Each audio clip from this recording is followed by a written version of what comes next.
Hello and welcome to TNA Top 10 College Football 2024 Week 2 review, Week 3 preview. I'm T Weave. With me as always is Andrew. If I can get those words out, I'm stumbling over it again, man. Where the hell's the producer? I think she's still on her way home from Chicago. You act like she had something to do this weekend. I think she did. Looked a lot more fun than what I was doing this weekend. Because I always tell you all what I'm doing in the group chat and the private chat are the same in my world. I'm sharing our show on Facebook.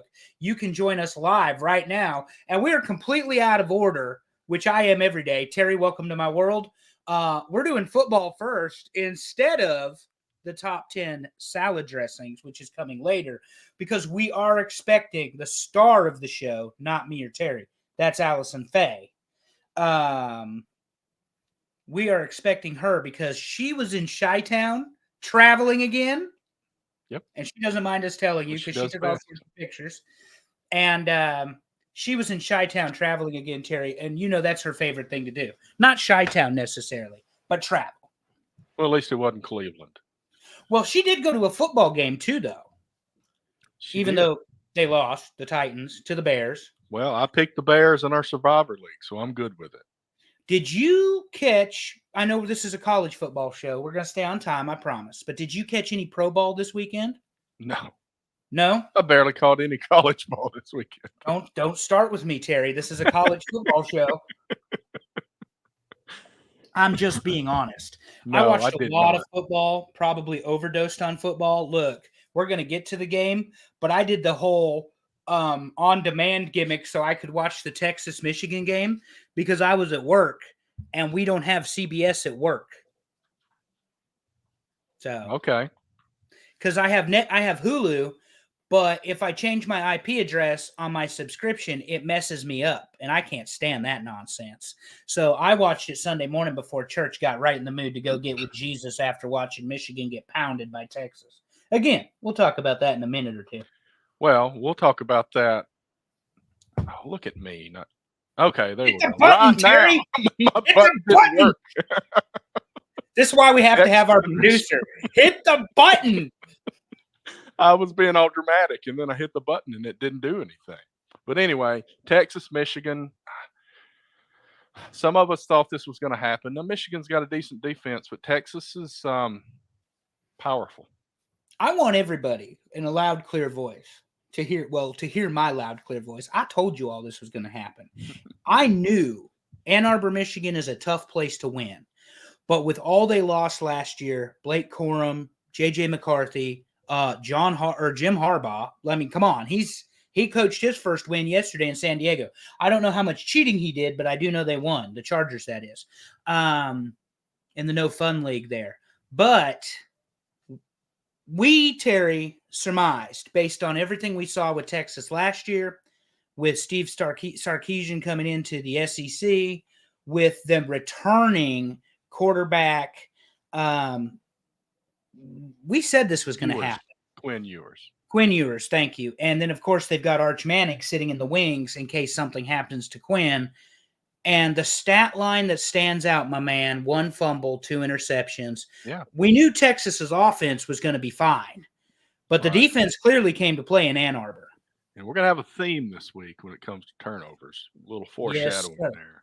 Well, I know. I said prayers for you after I saw the stat line of the Auburn game. Oh, I'll tell you how it was worse than the stat line showed, but we'll get into that later. Good. Terry's actually going to be the long-winded one today because he was unhappy about the Tigers. Unhappy. Yeah. We'll get there in a second. But I've been setting this up all off season. I'm like, I'm not going to get too excited. I still see what our situation is, but we're not quite there yet. Texas, though. Texas is there. Showed up. They're there. They're absolutely there. And they've got backups. AP coaches poll, number 2 in the country. They've lost 2 running backs. And look what they did there, Terry. 143 yards rushing. Remember, Michigan lost a lot, but they didn't lose everything. This is still Big Blue. This is still the team that goes around saying we've got the most wins of anybody in NCAA history. This is still the Big House with 108,000 people. And some of them are against high school teams, but, whatever. And it is still Big Ten football. But at the end of the day, Texas put it on them. They did. And it was never even close. I understand the score, 31-12, but those 6 points that came in the third or fourth quarter late, that's just garbage time. I mean, and it was just garbage time. Why don't we move to the next game because we got several to go through. Let's do it. Notre Dame at home, defeated by Northern Illinois here, and 2 interceptions versus no turnovers. We got a theme. So Nebraska lost to Northern Illinois several years ago, and everybody made fun of Nebraska, blah, blah, blah. But we didn't do it as a top 10 team. So I'm going to stipulate and let the record show. Nothing. I watched the end of this game, probably deep third or fourth quarter. Northern Illinois believed, buddy. They were ready to play. They had an answer for everything that Notre Dame threw at them. And when it came time to kick that field goal, the man kicked the field goal, and it was ball game. I mean, and everyone's like, oh, Andrew, that's great deep analysis. No, in a clutch moment in South Bend, they put that kicker on the field, and he did exactly what he was supposed to do, which, by the way, Terry, is also a theme for this week. We're going to get to another game. Turnovers and clutch field goals to end games, yes. But the moment didn't get too big for him. He hit the field goal. I want to say it was 40-plus yards. It was not a chip shot. Right. And Notre Dame had no time on the clock, good game management. And this is where, Notre Dame has the habit of stubbing their toe out the gate. Oh, yeah. Their road to the playoff just got a lot harder because they're not going to have the benefit of conference wins or a conference championship. So when you start doing comparables, yeah, but they lost to Northern Illinois. That's what the answer is going to be. So anyway, moving along from that. Well, here's a question about conference. And this is just, you mentioned it, and it's got nothing to do with Notre Dame. But I was thinking about Notre Dame being independent. But we've got a 2-team Pac-12. You can go to ESPN and see there's 2 teams in the standings for the Pac-12 this year. Which is also stupid. Yeah, and we're having the Civil War next week, which we're getting to. But it's absolutely ridiculous. The Pac-12 should just fold up the tent, move on. Notre Dame needs to join a conference. I mean, why not the Big Ten? There's already 18 teams. What's one more going to hurt at this point? But Notre Dame had better get it together. And the one thing about Marcus Freeman is I think that he's a very good football coach. I think Notre Dame regroups. This was a serious offense to lose to Northern Illinois University. It really is. It's just not good. On the other hand, sometimes you lose early and you win. Urban Meyer's national championship game lost to Virginia Tech in Columbus, should never have lost to Virginia Tech, should never have lost in Columbus, and they went on to win the national championship. Oh, by the way, with the third-string quarterback. Well, but they also had the help of being in a conference and being able to battle through the conference schedule, and Notre Dame's not going to get that. Nope. They don't have a prayer. They don't have a prayer at that. Oh, so. That's interesting. Moving along, let's see if we continue on the theme. I don't know. A lot of turnovers here, but Tennessee just sloppy football game. The Duke's Mayo kickoff game for you, Terry. We got the Mayo Bowl and we got the Mayo kickoff, and the only thing that got kicked was the Wolfies right in the ass because 51-10, Tennessee puts it on them. I believe, sir, we speculated that this offense might be just a little too much for the Wolfpack. 250 rushing yards, almost. 211 passing yards. I mean, the passing wasn't excellent, but they racked up 460 on them. Only gave up 143. I mean, 51 points with 2 interceptions, by the way. Right. And it's not looking good. And we talked about the Wolfies being a hard team to rate in the ACC. Well, if they play like this, it ain't going to be hard to rate them no more. Right. Tennessee didn't turn it off. They were consistent the whole game. Started out a little slow, then turned it on and kept it going. Well, and the one thing about Josh Heupel, and we know this, is he is an offensive architect and mad scientist and all these fun things. He is not Mike Leach because nobody's Mike Leach, but he's got that caliber and that ability to be able to score at will with anybody in the country. And this was a neutral site game. If you saw, Terry, I believe it was in Charlotte, because it wasn't in Raleigh, and that's where the Wolfies play, and obviously it wasn't in Knoxville. I believe this was in Charlotte, but was this another something? This was the Duke's Mayo thing. That's Duke's Mayo the kickoff. Yeah. So it's not.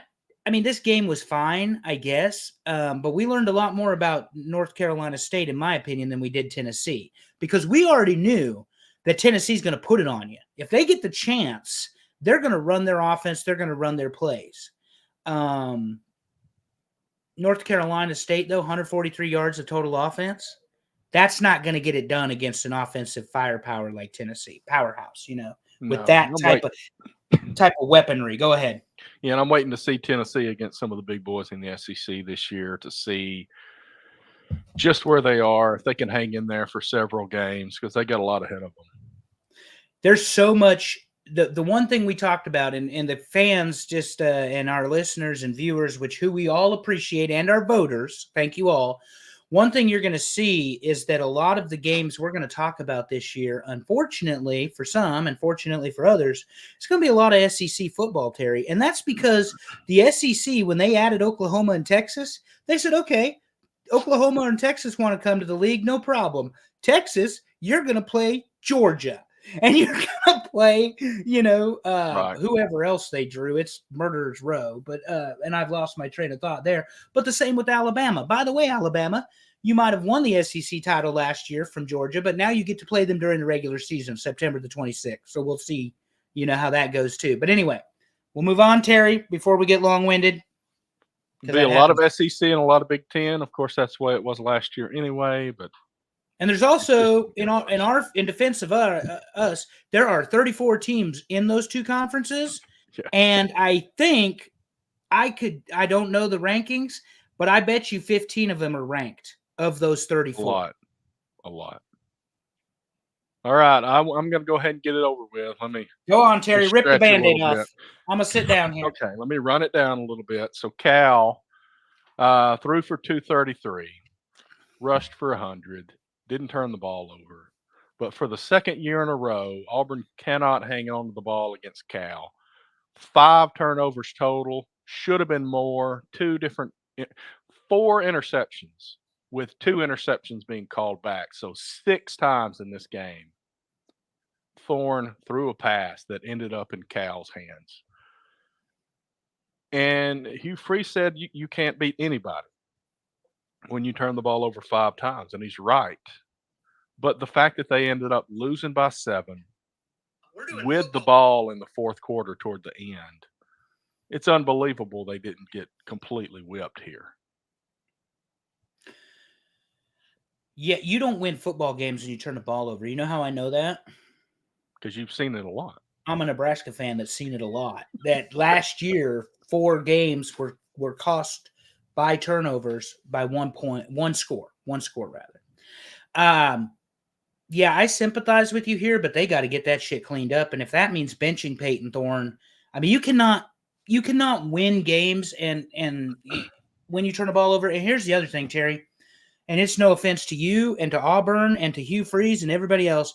Cal is not Alabama. Cal is not Georgia. Cal is not any of these teams that you guys are going to play in the SEC. That even with a mid-level defense, let's call it a mid-level defense inside the SEC conference. Right. Here's the other difference. Cal didn't make you guys pay for all those turnovers, clearly, because they only scored 21 points. Right. Those other teams will. Yeah. You turn the ball over against Georgia, you will pay. You turn the ball over against Missouri, which, again, getting no love. Missouri is getting no love, Terry, the Tigers. You turn the ball over against Alabama, even with their shit performance against South Florida this weekend. They got enough weapons on their team. They're going to score. And Cal, to their credit, because we didn't know what Cal would look like with all of the, they're moving into the ACC and the travel and all this nonsense. We didn't know what Cal would look like. They played a good ball game, at least one side did, apparently, or good enough, because, again, you and I both thought, and you were more reserved about it than I would. and I'll say that. But with the high octane offense that Hugh Freeze is known for, I didn't give Cal a chance because even though Auburn won 70-0 week prior, which didn't, or 76, whatever, didn't mean anything. We know that. Right. But they looked good enough that we knew what we're looking at. We're saying, well, they're going to beat Cal. This is and look, we know they can beat Cal, but not when you commit 5 turnovers. Right, and it's amazing they stayed in it this much. It's almost as bad as last week when Oregon dominated their game and won by 10. It's like, how the hell did that happen? How was Auburn in this game? And that, to me, it means the defense played pretty well, even though they gave up 233 passing yards with 5 turnovers. You gave the ball back so many times. I mean, 334 yards total offense. When you turn the ball over 5 times, they didn't do that bad. And I was preparing a spreadsheet. Let me go ahead and tell you, I was preparing a spreadsheet to talk about the true freshman receiving core and the transfer from Penn State and the transfer from Georgia State and how they are making up 80% of the offense, but it didn't matter. It wasn't something to talk about after that miserable performance. But I did see some of the passes some of the interceptions were bounced off the hands. You know, you're going to get some of that, but a lot of that's accuracy also. It's not like you threw it right to them, but if you're not accurate, they're going to get their fingertips on it, and it's going to bounce off of them, and that kind of happened too. Yep. Hopefully, whoever they play next, I believe it's New Mexico, and we'll get to the preview. And they don't want to see New Mexico necessarily coming off a game like this. Hopefully, they get that cleaned up because that is not good. It's not, but it's far below the Auburn standard. Auburn has not always been Auburn, and you and I've talked about this, and you know they're hot and cold. Yeah, this is our show, so our listeners will humor us because they love us. Auburn has not been a team that's going to string 10 winnings, 10 game seasons, winning, together. They're not a program. But they won a national championship, and they played for another one, and they've spoiled Alabama, and, and then they drop off, and then they have to regroup. But they've been 500, 600, 800, and then they've had the really exceptional seasons when they get that one key piece like a Nick Marshall or a Cam Newton, and they build everybody else around it. Anyway, we'll get to you, Bryant. We'll get to that toward the end. On my we promise, Bryant. You just pump your damn brakes over there, Bryant. Pump. It's week 2. It's a long season, sir. Pump them. Pump them brakes. But you don't expect Auburn to turn the ball over 5 times to a far lesser opponent. That's my point. But they did it both games when they were at Cal last year, and not as bad as this year, but Cal just was getting the turnovers. Yep. Both games. Yep. They didn't overcome it. I have a thought on this when we get to Nebraska, but go ahead. Let's get to Iowa. My final thought is Hugh Freeze did mention looking at the starting quarterback position during the week this week, so we'll see if anything happens there. Okay, before we move on, who's your guy? Who's the other guy? So Hank Brown is the backup. He came from Liberty when Hugh Freeze came from Liberty. He's come in, and he came in the bowl game last year and did pretty well. You know how it is, though. Everybody's favorite guy on campus is the backup quarterback when you're struggling. But when they get in there, it's not the same as coming in garbage time. It's just not. Gotcha. So we'll see. I mean, I like him and all, but you never know. And Liberty is not the SEC. So So he's probably not seen the speed of the defenses and the size of the defenses that he'll see in the Southeast Conference. Next up, Terry, who is it? We got Boise and Oregon, and this was pretty much even. And this Oregon is a game you called, and I was like, no fucking way, Terry. You have lost your mind, and you were about right, buddy. You were about right. And Oregon overcame this. Look at the passing stats here. It's crazy. They pretty much had the same number of yards, but Oregon, 18 of 21 passing for 243. Boise State, 17 of 40 for 148. Yep. But But then look at the 221 rushing rushing. yards for Look- Boise, and Boise's got a hoss. Yep. Yep. I picked this completely wrong, because we're all good human beings here. We can admit our shortcomings. I figured Oregon, after the Idaho game and the shit show they had last week, would be like, you know what? We better show up to play Boise because this team is not Idaho. It is a dangerous team that's won a lot of conference championships and made a lot better football teams look silly. Well, it took a last-second field goal, and Dan Lanning gets out of there with the win. The problem is this is in freaking Eugene again. This isn't even in Boise. This is at home, and one thing I know they've identified is that Dylan Gabriel, they're not protecting him. And that's another theme we're seeing through this. Definitely. They did not. He was sacked 4 times in the first half. Now, I did not go back and look at the Idaho stats, but he might have been sacked in that game too. Yes, Bryant, we know this is our over. Show. Yeah, you're going to be a Bryant special. points. You're going to be a special guest on the 12th of October. This is not the Bryant. He knows I'm fucking with him. So the running back from Boise was correct. After 2 games is over 10 yards a carry still. Because I dismissed him and said no, because this is Oregon. If he was that good a running back, he would play at a bigger school. And I absolutely said that, and Bryant was correct, that this boy come to play. He's got 450 yards already. Yeah, he come to play. Bryant's correct. I'm done screwing with him because he was right. But the bottom line is if you're Oregon, we haven't started Big Ten play, and you've got a visit from Ohio State coming. I believe it's the 12th of October or 2. Yeah, because they're playing in Eugene. You better be able to bring it because Ohio State is starting to find who they are, and it's not pretty for anybody that's playing along at home. Yeah, so Oregon, I guess, dropped in the AP and the coaches. We'll see if they dropped in ours, but they were really being boosted up preseason. I don't know. Number 3. It always felt pretty rough to me putting them that high. Yeah, they opened number 3. And they opened number 3 without Bo Nix. Right. And they had Dylan Gabriel's a good quarterback, but it seemed too high. And it's proven too high for us, yes. But they'll probably dominate somebody next week. They'll be our Washington from last year. We'll keep saying they're going to get beat.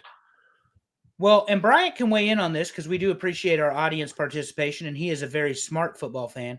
Did Oregon forget how to play defense? Because they're not doing that either in either game.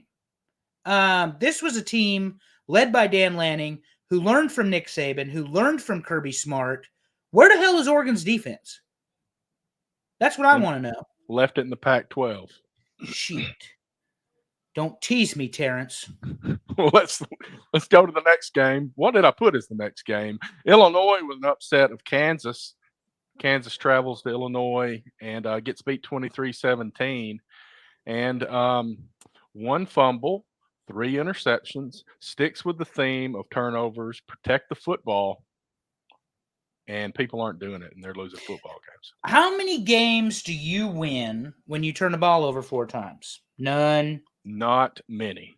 Unless you're really lucky or they're really bad. The answer is 0. My man Bryant can confirm. Nebraska's lost a lot of football games because of turnovers. But in all seriousness, I watched the end of this one, and Illinois was playing a real physical game. Mm-hmm. But Kansas obviously had some offense and opportunity here, Terry. Illinois had 271 yards of offense. They didn't get it done. I mean, what are we doing? They didn't get it done. Nebraska gets Illinois first week, I believe, of Big Ten conference play, which will be interesting because I think it's game 400 sellout. Okay. So I think I have that correct. What about Indiana? I've noticed they're putting up some big numbers. Yeah, they've got a new coach. He came from one of the lesser schools, and he's the one who said, all we know how to do, all I've ever done is win or whatever. Like he made that statement. I'm like, buddy, you're a basketball school. Calm the fuck down. But it is what it is. And I don't know. Indiana, we'll see. They're on Nebraska's schedule as well. But this game, Kansas, I think I lost this pick because I thought Kansas would be better than they showed to be. Sad. But when you turn the ball over 4 times, you're going to lose a football game. Yeah, they're supposed to be good. They had a good quarterback returning, Yep. but he turned it over. It's going to be the theme. It's And let's going to move be on to the next one. Here we go. Sticking with the theme, we've got Iowa State and Iowa. And Iowa actually had over 300 yards of offense, amazingly, 200 yards rushing. But 54-yard field goal to end this game with a win for Iowa State. Clutch. And look, buddy, it could have been 58 or 59, honestly, because I saw the this crap thing. out of it. Yeah, he hammered it. And for those that don't know, this game took place in Iowa City. Iowa's home field. It's outside. It's not like he was in a dome where there was no elements of any kind. Hold on, Bryant. I will answer that question for you because we're Nebraska fans. Give me a second. Honest question, should Iowa officially give up on Cade? No, because we want to beat them at the end of the year. And that's how we're going to do it. In the Nebraska game, he says. But he is a lost cause. So I don't know. I was at the gym and I turned this game on specifically because I wanted to see Iowa. Because this is a team that scored 40.5 points last week, but they did it against nobody. So everybody calm the hell down. And according to our man, Timmy C, they did cover the under. They went. They scored too many points. Covered the under. Covered the under, or whatever you want to call it. They busted the under, which Iowa went like 9 consecutive weeks last year without making it to the under. So, but Iowa was in firm control of this game. They were up. God, what was the score? 13-0 at halftime. Okay, so they're up 13-0. I think they should have been up like 16 or 20-0, but they missed something. But anyway, Iowa State comes roaring back, and their defense never really gave up clearly. 2 interceptions. And they took this one from Iowa in Iowa City. Now, Iowa State can lose the next 10 games, but they beat Iowa this year, and that's all that matters to the Cyclones. Because I'm from that part of the country, and these people are nuts about this particular game. And I couldn't believe it that the Iowa State coach has been there. This is his 9th season. 9th season, 4 times AP Coach of the Year, and he's had 5 consecutive winning seasons or something at Iowa State. But he does it so quiet. Matt Campbell. He does it so quietly, like people don't pay attention to him, you know, because he's not the big school in Iowa. Obviously, that's the Hawkeyes. Well, he got him again this year, and they beat him in 2022 in Iowa City too. So maybe Iowa just doesn't want to see Iowa State in Iowa City. But anyway, to Brian's question, Cade McNamara, Terry, this is the one who, you know, Barron served that suspension for because he might have done something he shouldn't have done or whatever in terms of the recruiting. They thought he was going to be a lot better. 13 for 29, 99 yards, 2 interceptions is not good. Iowa is still going to run the ball, obviously, 204, 5.4 yards. But if you make Iowa one-dimensional, you found the way to beat them. And if you've got a pass rush like what we're about to talk about, it's going to be a long day. It's going to be a very long day. And I don't know if it's next or if we got more, but I'm going to hit the button and see what's next. How about that? Hit the button. It is next. Take the floor. There it is, buddy. Under the lights, 7:30, Tom Osborne Field, September the 7th. Mark it down. I told you all Colorado didn't have a chance. That sounds arrogant. It's not. This is why Colorado didn't have a chance. There was one reason and one reason only Nebraska did not beat Colorado last year, and that's they turned the ball over 5 times. Look how many times they turned the ball over this time with Dylan Raiola at quarterback. 0. That is huge improvement from one season to the next. And he didn't put up gaudy numbers, 23 for 30, 185 yards, you know, but he was smart with it. He didn't have to push it down the field. The story of Nebraska was old school football come come Saturday night. Now, the picture behind me, Terry, you asked on social. This is the balloons. So the tradition for years before the environmentalists got a hold of us and the expense report is that every first touchdown at Memorial Stadium, the crowd releases the balloons. You know how many balloons been released at Memorial Stadium over the last 50 years? A million. A lot. A lot of balloons. Yeah, I thought you were going to have they got rid of the balloon tradition under Trev Alberts. Well, that son of a bitch went to A&M for more money. So now we got a real AD who's going to let us have the balloons back for special occasions. Wow. And I can't think of a more special occasion. Why would Trev Albert get rid of a Nebraska tradition? Because he's a jerk off. Oh, man. I mean, and he was the best linebacker in the country in 1993 and helped Nebraska almost win a national championship. Seems like he would want all the traditions. But in 1994, Nebraska did win a national championship, and that's what they celebrated Saturday night was the 30th anniversary of Tom Osborne's first of 3 national titles. And what a fitting way to do it. Talk about the defense. Charlie McBride was there in attendance, the old defensive coordinator for Nebraska, and 6 sacks, Shedeur Sanders, 10 total tackles for loss. To your point here, 0.7 rushing yards per carry. And they held Shedeur under 250 yards passing. That's a win anywhere if you've seen him play with Hood Jr. and Travis Hunter. Here's what else is a win. Nebraska had them so frustrated because of the physical play. And Bryant can attest to this if he saw this game. The second half, all of a sudden, the referees got real happy with the flags. Now, I don't blame referees, but Nebraska probably should have won this game 45-10 or 45-3 even because of the bad calls. 2 touchdowns called back for holding, a missed holding on Colorado given to Shedeur, who when he landed a big pass. Bottom line is, though, that front of Nebraska absolutely ate Colorado's lunch. And that's what I said was going to happen. Every person that told me Colorado was going to beat Nebraska because they just didn't have enough talent. Well, in the skill position, I will stipulate Colorado on paper was better than Nebraska. But if you never have a chance to throw the damn ball, it doesn't matter because Nebraska's defensive line ate Colorado up. And I mean 0.7 yards per rush. Yeah.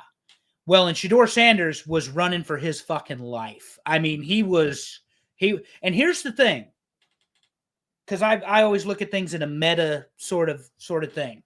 This was a great win for Nebraska. Now they got to go play Northern Iowa. They need to keep it rolling, keep it going. Colorado had better regroup because they got Shedeur blaming the offensive line for not being able to score. That is not a very good idea if you're the quarterback. Do not blame the linemen because they don't like you anyway most of the time. And they're the people supposed to protect you. Shiloh Sanders out with a broken forearm. Travis Hunter is banged up and injured because he decided to play 100-plus plays against a very physical football team. Terry, there's nobody Colorado played last year other than Nebraska and maybe Oregon that played as physical as Nebraska did Saturday night. Right. And I don't think Oregon played as physical as they did Saturday. And then you got Dion talking and yammer. Colorado needs to take care of business or they're going to be 3-9 this year, not 4-8. And Dion is my prediction. Nobody asked. This is his last season at Colorado. He's on his way out the door. He'll find something else to do. You mentioned the tradition of the balloons. Dion's going the other direction, and I sent you this earlier in our chat. Dion has requested that the fight song no longer be played at home games when they score a touchdown. They want to pump the new Shedeur Sanders single out of the speakers when they score touchdowns. Yeah, and, the thing is, like, Shedeur, to me, got exposed against Nebraska, and then he left the game before the game was over. About 5 or 6 minutes left in the game, he left. And then, the worst part for me, Terry, he went to the locker room with right at 2 or 3 minutes left, didn't shake hands, didn't congratulate, didn't show good sportsmanship. you're going to play at the next level. There's character traits that you need to have. Toughness is one of them. Mental toughness is another one of them. Being able to admit, I got my ass kicked, I need to brush off and go do it again, is one of them. Instead, you threw a temper tantrum like a petulant child. So, Nebraska is playing Northern Illinois or Northern Iowa this week, number 399 for those of you playing along at home, and we will preview that in a minute. But Terry, if I'm not mistaken, it's time for the top 10. It is the week 2 top 10 as voted on by our listeners, our watchers, or whatever you want to call them. We need a good name for the people that support us. Yeah, we do. I'm going to think about that. Yeah. All right. If you got any suggestions, let us know. Well, I mean, automatically, because we're wrestling fans and we're in the AFC, you think top guys, but that's already taken. And we're not into gimmick infringement around here. The T and A holes. The T and A holes. You can be an a-hole like me, but nobody is as big of a hole as I am. Don't even try. You will not win. Terry, who's number 10? Number 10, and I've already messed up the button again. USC 2-0. Blasted Utah State in week 2. But it's not going to be the same next week. They're headed to Michigan. Pitched a shutout against Utah State. Did you say they're going to Michigan? Yeah. How did I miss this on the preview games? Unless I screwed that up. I'm pretty sure that's the case. Well, you're probably right. I'm just asking how I messed this up. Hey, I am human, but yeah, we got at Michigan this week. Saturday, September. Oh, wait a minute. That's would be week 4. 4. We're on week 3. So their next game is at Michigan. It's just week 4. So thank God I didn't mess this up, ladies and gentlemen. I put the notes together today. Full disclosure, it would not be uncommon for that to happen. But USC 2-0, showing a lot of quote defense. They've allowed 13 points this season. Of course, we know they're going to score a ton of points. Nobody stayed up for their game that started at 11 o'clock Eastern. No, thank you. Unless you're playing Oregon or something, it's not happening. And we know they had some help from other teams in front of them that lost. USC probably belongs in the top 10 right now. But that's about as high as they belong as far as I'm concerned, Terry. I don't know what you think. I like USC. I think that I like them higher than some teams that I think we're going to see above them in this list. And sorry, I was typing out, oops, USC at Michigan is September 21st. So a little bit of a correction there. But I like USC. I think the additions to the Big Ten, we've talked about Oregon. They were ranked really high to begin the year. Kind of wonder if USC is better than Oregon. Oregon was the big story, but USC might be it. They look good so far. They do. They look very good so far. So I guess we will see what they can do. They do have a fairly difficult schedule, and they've got Nebraska late in the season. So we'll see. Number 9, Terry. Number 9. And that will be Oregon 2-0 after escaping Boise State at home. They now go to Corvallis. So they're going to play Oregon State. The Civil War, which typically was Championship Saturday or Rivalry Week, the Saturday before Championship Saturday. Corvallis is not an easy place to win. So despite the fact Oregon State lost their football coach, lost their quarterback, lost a lot, that's really why I'm thinking Oregon State doesn't have a chance in this game. And we'll get to the preview, I guess, in a minute. But Oregon's got to bounce back. You want to be the top 10 team in the country, you've got to bounce back. Because the one thing is, and we both know it, Terry, whether it's right or wrong, since BCS days, style points matter. And losing to teams or winning to against teams that you should trounce on paper especially, isn't flashy enough for putting somebody in a 12-team playoff. Especially if you come down to numbers 10, 11, and 12, I would think. Well, they're 2-0. They were ranked high at the beginning of the year, but they have not dominated anybody so far. So We'll going have on to the keep road, an we'll eye. see what happens. We'll have to keep an eye on them. You know what I'm saying? Absolutely. They're probably going to start dominating right now as soon as we say that. But number 8, Tennessee, 2-0. Put it on North Carolina State, and then they got Kent State coming up now. So And they I don't beat expect some poor piddly team the week before. So they're just getting warmed up. There's not a lot to say about Kent State. Other than that's where the Ohio song came from, and the whatever back in the 60s.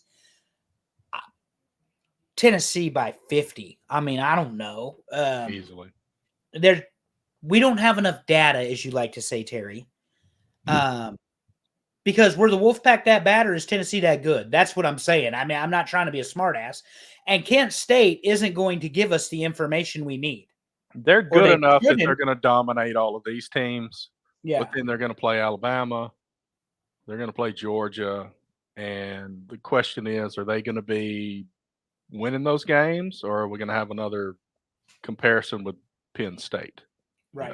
As we've said. Right. Number 7. Number 7, Missouri. They get a little respect. It's about time, people. Dominated Buffalo, as they should.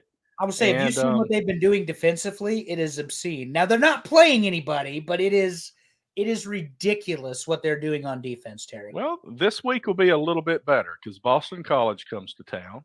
Yep. Boston College is ranked in the AP poll at number 24. This is a home game. They should handle them, but a little bit stiffer competition here.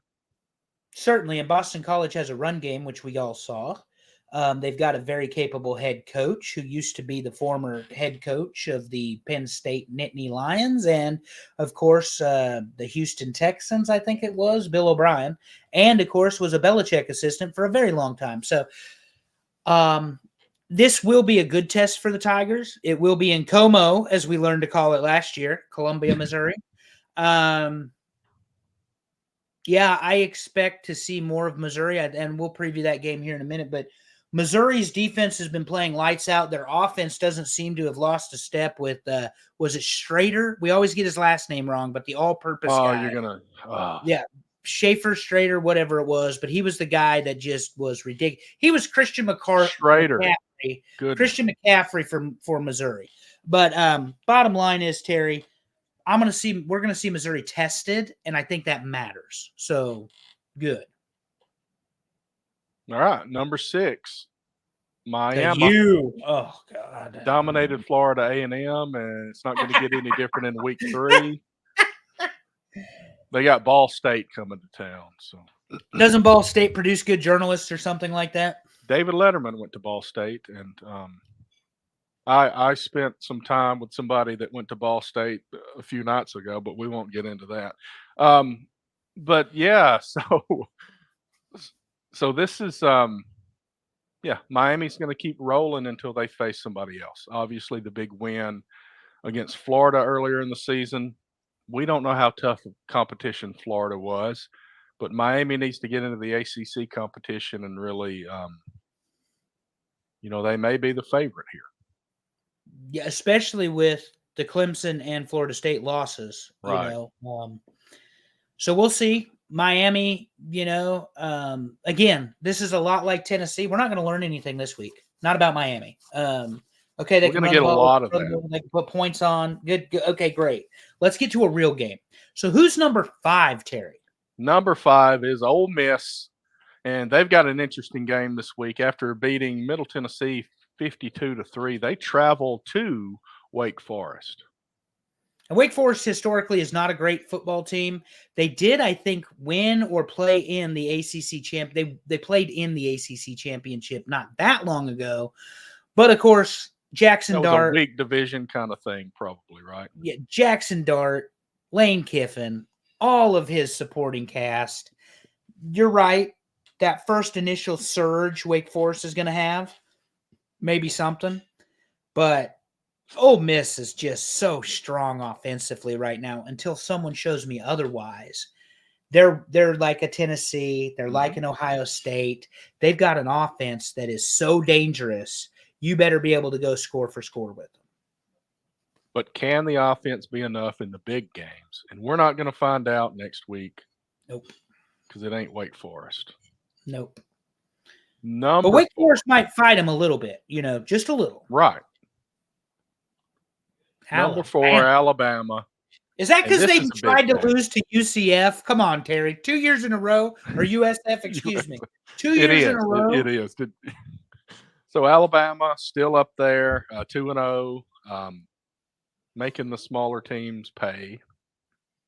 But they go to Wisconsin this week.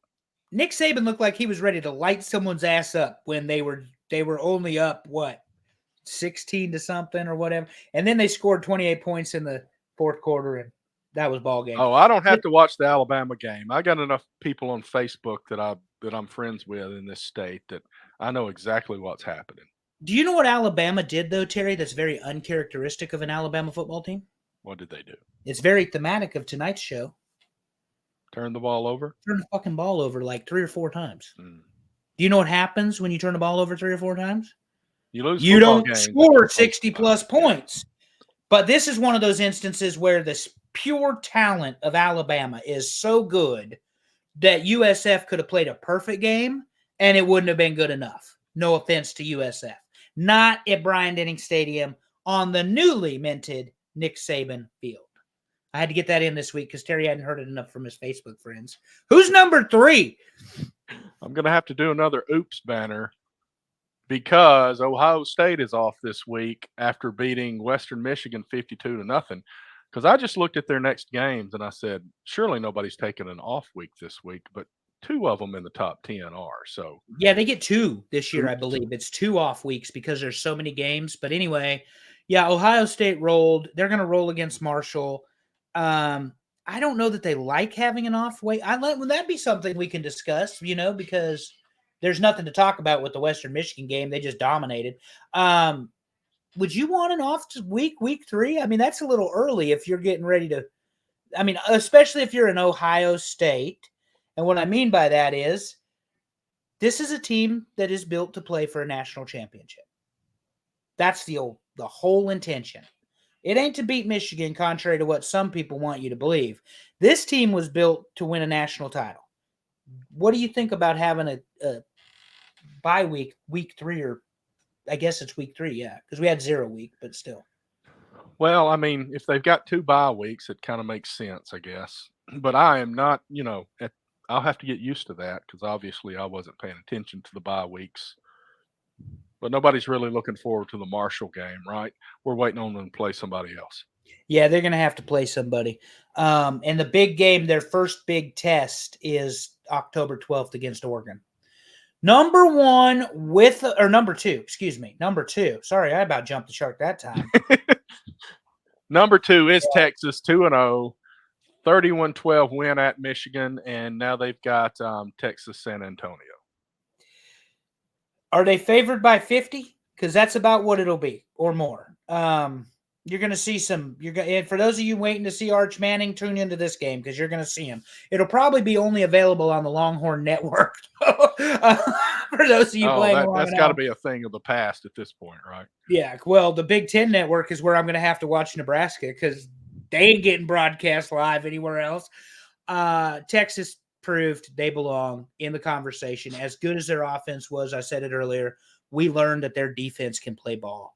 And they went into, believe me, as a Nebraska fan, and Terry, we're college football fans, it can't be understated how big the win in Michigan at the Big House is. That's 108,000 people screaming at you, and Texas never missed a beat. Never missed a beat. And they earned this number 2 spot because there is only one number 1, and they didn't play anybody this week. I think they had the second or third team in before the half was over, Terry. I'm just saying. And that team is Georgia. Tennessee Tech, 48-3 victory. And now they get into SEC play, traveling to Kentucky. Kentucky's decent, but this is Georgia we're talking about. It's Kentucky lost not to the gonna be close. Gamecocks this past They weekend. did. So, and they got to play Georgia, but it's at Kentucky. And Mark Stoops is a very good coach. He's going to get you 7.5 to 9 wins a season. That's They'll his probably threshold is stick really in there for a 9. little while, but Georgia's going to pull away second quarter, third quarter. Hey, we got them on the preview. Okay. You're just giving your preview Well, I'll away. wait. Don't do that. Let me That's run my it game. down. Run it down, Terry. So the week 2 top 10, number 10 USC, number 9 Oregon, number 8 Tennessee, number 7 Missouri, number 6 Miami, number 5 Ole Miss, number 4 Alabama, number 3 Ohio State, number 2 Texas, and the number 1 team still the Georgia Bulldogs. Not even close. I said this in our group chat, I believe, and I'll say it and we'll wrap up here. There are 3 football teams on this list that have national championship aspirations, and I could believe that they would win the national title, and there's everybody else. And the top 3 are those 3, in my opinion. Bama fans are not going to like that. I know Saban's not there, but Yeah, we'll see. I understand. But did you see them turn the ball over 3 times Saturday? No, you didn't because you weren't watching. But they did. Not watching. I don't watch them. Like I said, all I have to do is watch my Facebook, and I get a play-by-play. I know the number of the offensive linemen that screwed up because they are bitching about him on my timeline. Pre-snap penalties, Caleb DeBoer not throwing enough tantrums, the whole deal. Well, let's talk week 3. Now, I didn't screw this up because these are definitely week 3 games. Friday night, we got Arizona at Kansas State. Kansas State at home, favored by 8. This should be a pretty decent football game. Kansas State had to come back, and I forget who they played, but it's a team we know, and I forget who they played this past week, Terry, but they had to come back. They were down most of the game. But I also know from my Nebraska fandom, at least when Bill Schneider was there, that Kansas State, Manhattan, Kansas might as well be Tulane. That's who it was.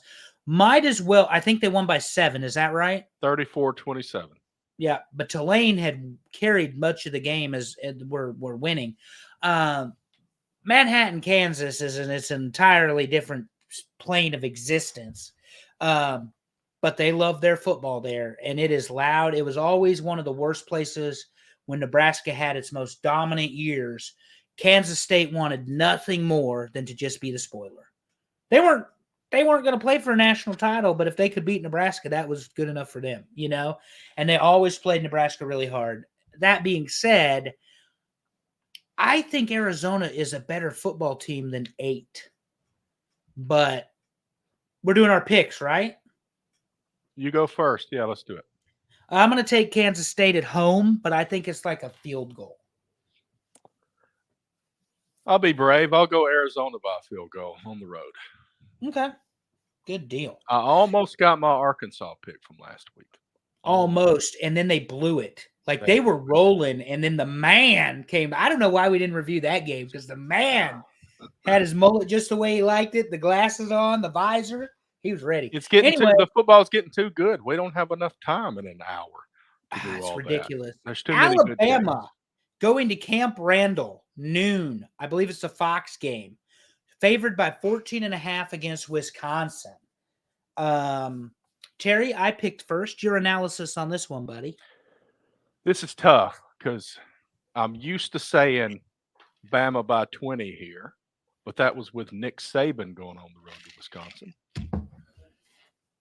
I'm not used to Kalen DeBoer being the head coach and how that impacts the team. I'm still going to say Alabama by 17. I think I'm picking Bama. I'm not picking Wisconsin. I think that Wisconsin is going to give them that initial surge, that push. We're going to actually get to see what type of Wisconsin team that they're going to develop under Luke Fickell this year. Kalen DeBoer knows the Midwest football very well. There's got to be disappointment in Tuscaloosa in the way they played because it was to name Nick Saban Field. That was the whole point of the game. I think you're going to see Alabama bounce back. I'm going to say 3 scores, and I'm going to say 3 touchdowns. So 21 or more, give it to the Tide.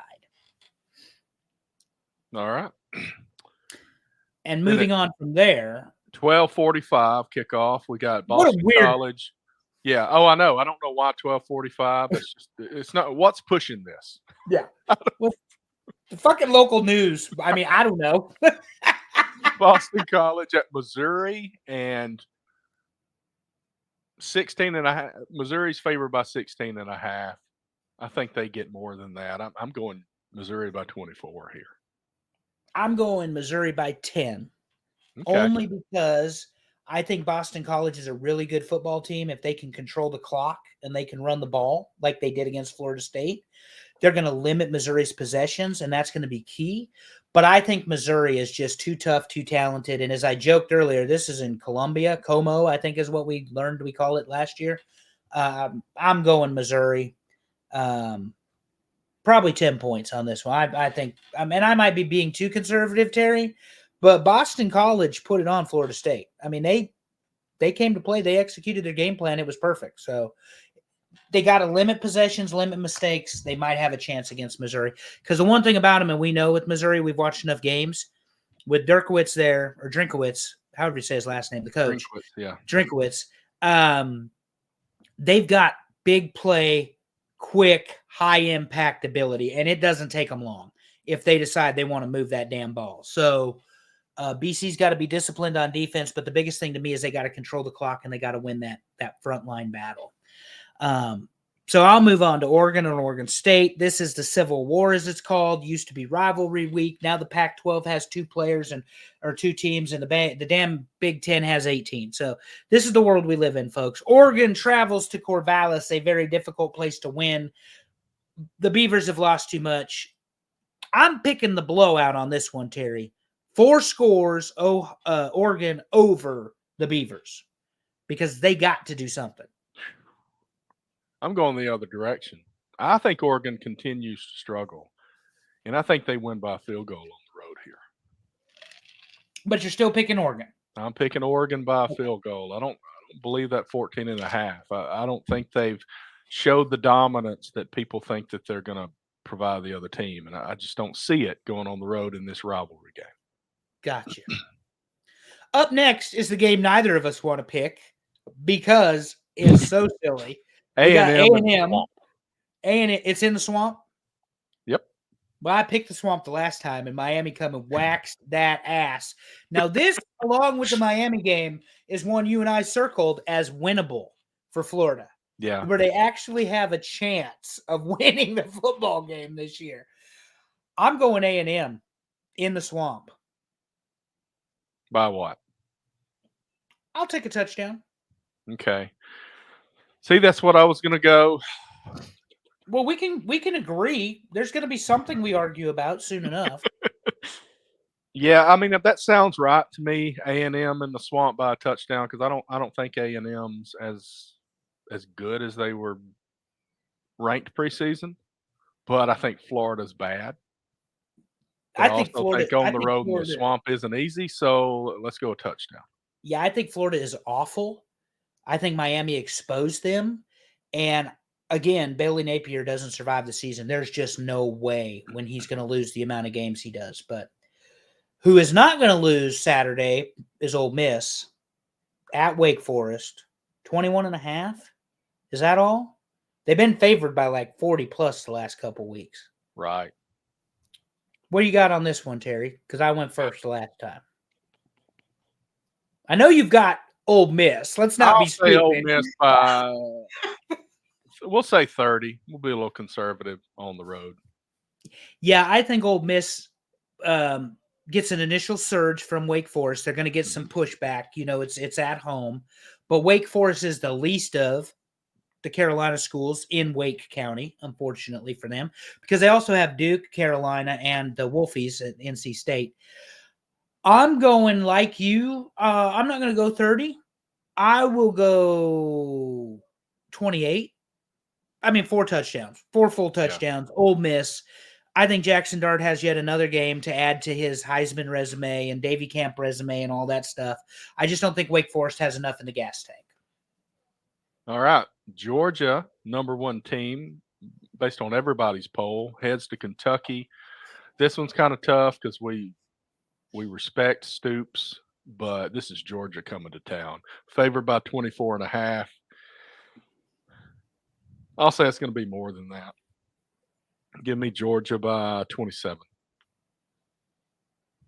And this, since you stole my line the last time, I'm going to take Georgia by 30, Terry, because that's what I used to say That's your last favorite season. number.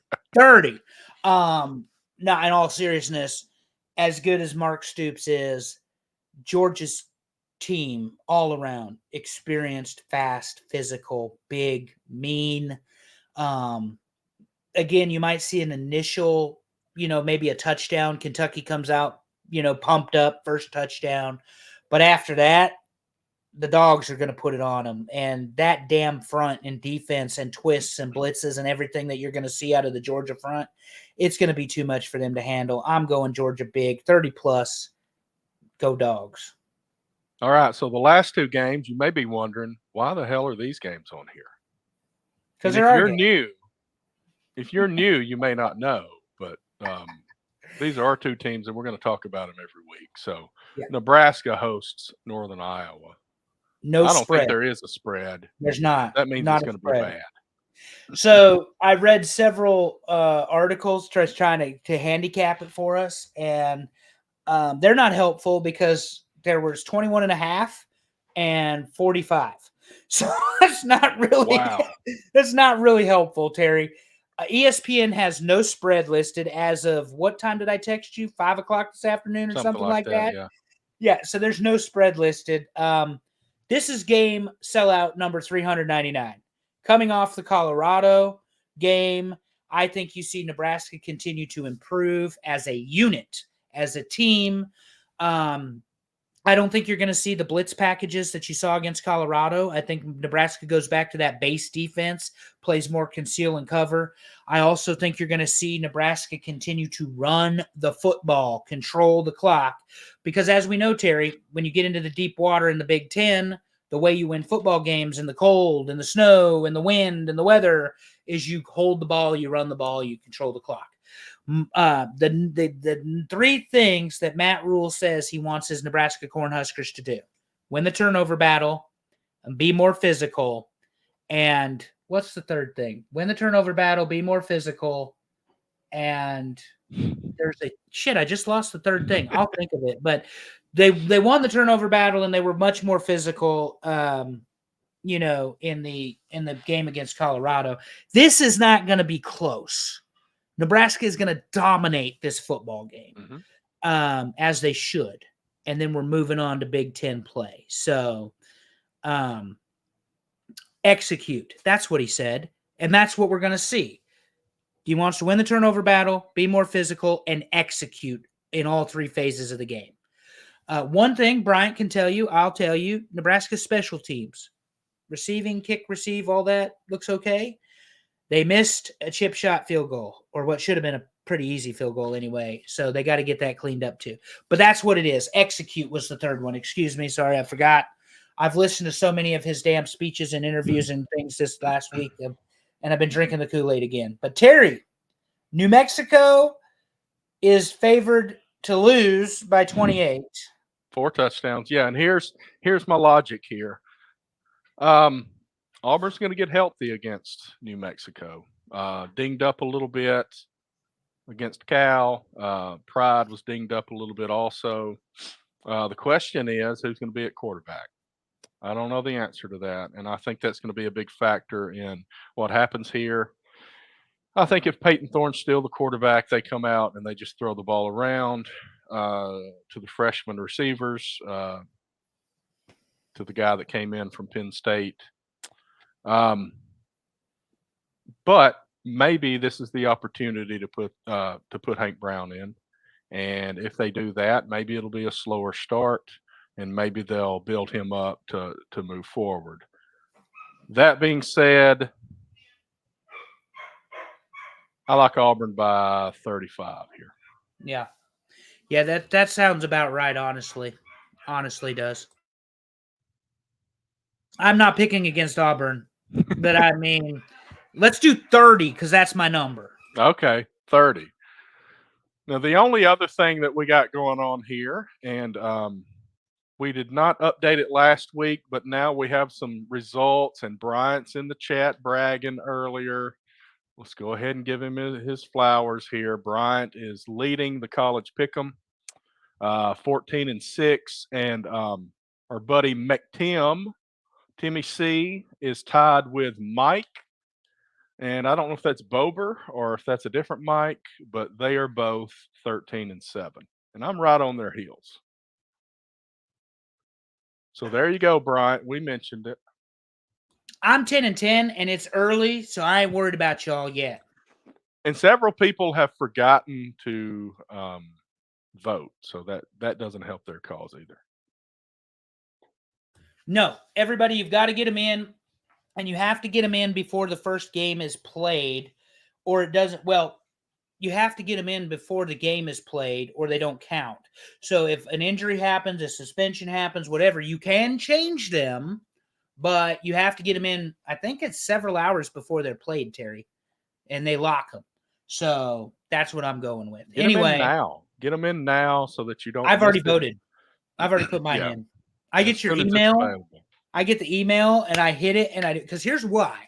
I will forget. Yeah, and then I I'll will get too. really bad. Thank you. I look forward to leading. Oh my God. Oh well, I'm on your heels. I'm fixing to catch I up. was gonna say you beat me in the bowl pick'em by like 2, which was a joke. Because I picked Alabama over Michigan, which should have happened. And I also picked against Washington, which, was a theme last year. Terry, take us home because we got to do top 10 salad dressing next. We do, and anybody that's new, like I said, if I shared this on Twitter and some people flooded in. Thanks for showing up. We did football first this week instead of the other show, but we do a football show like we just did, and we also do what we call the main show, and we'll have the top 10 salad dressings. And we're thankful to everybody that voted on that and on the football poll this week. But thanks for joining in and watching. We're going to take a short break, but we will be back in 3 to 5 minutes.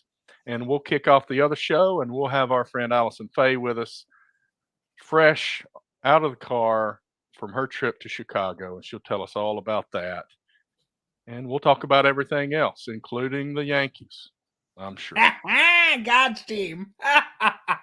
But thanks, everybody. Thank you, Andrew. Thanks, Allison. Even though you just kind of showed up and watched this time, that's okay. We still love you. But everybody that's watching, hang in there if you want to. Otherwise, thanks for coming, and be a champ this week in whatever you do. Thanks.